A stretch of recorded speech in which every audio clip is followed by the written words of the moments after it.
چلنا ہے تو ضروری ہے کہ ہماری آبادی کا آدھا حصہ جو خواتین پہ مشتمل ہے، ہم انہیں مردوں کے شانہ بشانہ ترقی کے عمل میں بھرپور شرکت کے مواقع فراہم کریں۔ اسی مقصد کے لیے ہم نے ministry of planning and development میں پہلی بار جینڈر یونٹ قائم کیا ہے، جس کا مقصد یہ ہے کہ ہر ترقیاتی منصوبے میں جینڈر پرسپیکٹو کو مد نظر رکھا جائے اور اس بات کو یقینی بنایا جائے کہ پاکستان کے لیے جو بھی ترقیاتی بجٹ استعمال ہوتا ہے اس کا ایک ایک روپیہ جہاں ملک کی ترقی کے لیے بروئے کار لایا جائے، وہیں وہ پاکستان کی نصف آبادی خواتین کے لیے بھی نئے امکانات پیدا کرنے کا باعث ہو۔ ہمارے لیے بڑے افسوس کی بات ہے کہ ہمارے معاشرے کے اندر خواتین کو پیچھے رکھنے کے لیے مذہب کا نام استعمال کیا جاتا ہے، جو کہ ایک انتہائی افسوسناک امر ہے۔ حقیقت یہ ہے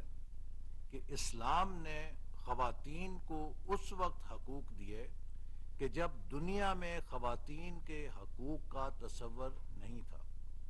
جب بیٹیوں کو پیدا ہونے کے اوپر زندہ درگور کر دیا جاتا تھا، خواتین کو اپنا کاروبار کرنے کے لیے، اپنے مالی معاملات میں آزادی حاصل کرنے کے لیے حقوق دینا دور کی بات ہے، ان کو اس کے لیے اہل بھی نہیں سمجھا جاتا تھا۔ تو اسلام نے نہ صرف یہ کہ خواتین کے بزنس ٹریڈ کے مقام کو تسلیم کیا، جیسا کہ حضرت خدیجہ رضی اللہ عنہ ایک بزنس وومن تھیں اور نبی کریم صلی اللہ علیہ وسلم نے ان کے بزنس کے اندر، ان کے تجارت میں کام کیا، اور یہ بات اس سے ثابت ہوتی ہے کہ خواتین آزادانہ طور پہ اپنا کاروبار کر سکتی ہیں۔ اسی طرح جب اسلام نے خواتین کو انہیریٹنس دی تو اس وقت مغرب کے اندر انہیریٹنس میں خواتین کے حصے کا کوئی تصور نہیں تھا، اور ہمارا مذہب خواتین کو نہ صرف تعلیم کا بنیادی حق دیتا ہے، نہ صرف کاروبار کا بنیادی حق دیتا ہے، بلکہ وہ یہ بھی کہتا ہے کہ خاتون یا خواتین اپنی خاندان کی کسی بھی ذمہ داری سے علیحدہ ہیں، ان کا جو پیسہ ہے وہ صرف ان کا پیسہ ہے، جو خاندان کی کفالت ہے وہ مردوں کی ذمہ داری ہے۔ اور اگر ایک خاتون نہ چاہے کہ وہ اپنے آمدنی کو اپنے خاندان پہ استعمال کرنا چاہے تو وہ مجبور نہیں کی جا سکتی۔ تو اس حد تک فائنینشیل انڈیپینڈنس جو ہے وہ خواتین کو دی گئی ہے، اگرچہ جو ریسرچ ہے وہ اس کے برعکس ہے۔ ریسرچ یہ ثابت کرتی ہے کہ اگرچہ خواتین کو کوئی ذمہ داری نہیں دی گئی، لیکن خواتین کی آمدنی جو ہے وہ خاندان کے لحاظ سے، اس کے باوجود کہ ان پر ذمہ داری نہیں، وہ زیادہ ذمہ دارانہ طور پہ اپنے فیملی اور بچوں کے اوپر خرچ کرتی ہیں مردوں کی نسبت سے۔ اور اسی لیے جو خواتین کی اکنامک امپاورمنٹ ہے وہ سوسائٹی کے اندر اس کی سوشل ڈیولپمنٹ میں زیادہ ممد اور معاون ثابت ہوتی ہے، اور زیادہ وہ ایک اس کو کیٹلسٹ کے طور پہ کام کرتی ہے، جس سے کہ بچوں کے اندر بہتر صحت، ان کی بہتر تعلیم ممکن ہوتی ہے۔ تو یہی وجہ ہے کہ ہمارے لیے ضروری ہے کہ ہم ان مسکنسیپشنز کو دور کریں جو مذہب کے نام پہ ہماری خواتین کو تعلیم سے دور رکھتی ہیں، جو مذہب کے نام پہ ہمارے خواتین کو ان کے اقتصادی کردار سے دور رکھتی ہیں، چونکہ اس کا ہمارے مذہب میں نہ صرف کوئی گنجائش نہیں ہے، بلکہ مذہب اسلام خواتین کی ڈگنیٹی، خواتین کے تحفظ اور خواتین کے مقام کو ایک ایسی مضبوط بنیاد فراہم کرتا ہے جس کے اوپر ہم جتنا بھی فخر کریں وہ کم ہے۔ اس کے بعد ہمارا آئین ہے۔ پاکستان کا آئین اس بات کی ضمانت فراہم کرتا ہے کہ ہم اپنے ملک کے اندر کسی قسم کے جینڈر کی بنیاد کے اوپر تفریق نہ کریں، اور اگر کسی جگہ ہم خواتین کے ساتھ کسی قسم کا امتیاز برتتے ہیں تو وہ پاکستان کے آئین کی خلاف ورزی ہے۔ اسی طرح جو گلوبل ہماری کمٹمنٹس ہیں، مثال کے طور پہ سسٹینیبل ڈیولپمنٹ گولز جن کو ہم نے کمٹ کیا ہوا ہے، اس میں ایس ڈی جی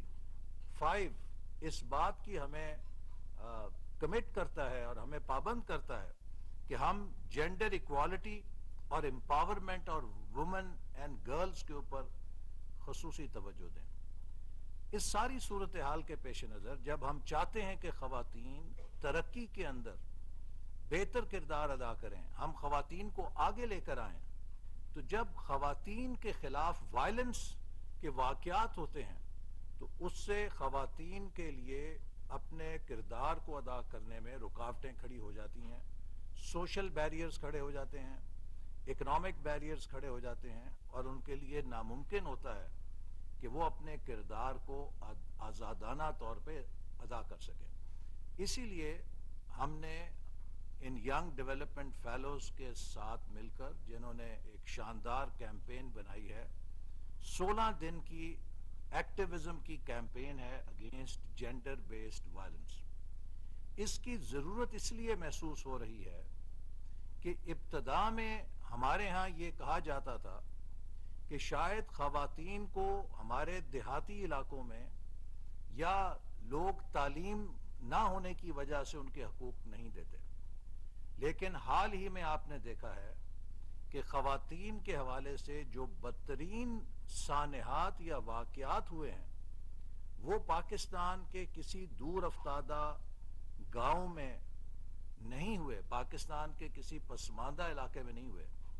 وہ اسلام آباد کے پوش علاقوں میں اور سو کالڈ ایلیٹ کے گھروں میں ہوئے۔ وہاں تعلیم کی کمی نہیں تھی، وہاں سماجی پسماندگی کا مسئلہ نہیں تھا، لیکن ایک خواتین کے حوالے سے رویہ ہے درندگی کا، جس نے وہ وحشیانہ واقعات ہمارے آنکھوں کے سامنے دکھائے کہ جنہوں نے ہر آنکھ کو پرنم کیا اور ہر دل کو خون کے آنسو رونے پہ مجبور کیا، چونکہ ایسے واقعات کسی بھی معاشرے کے لیے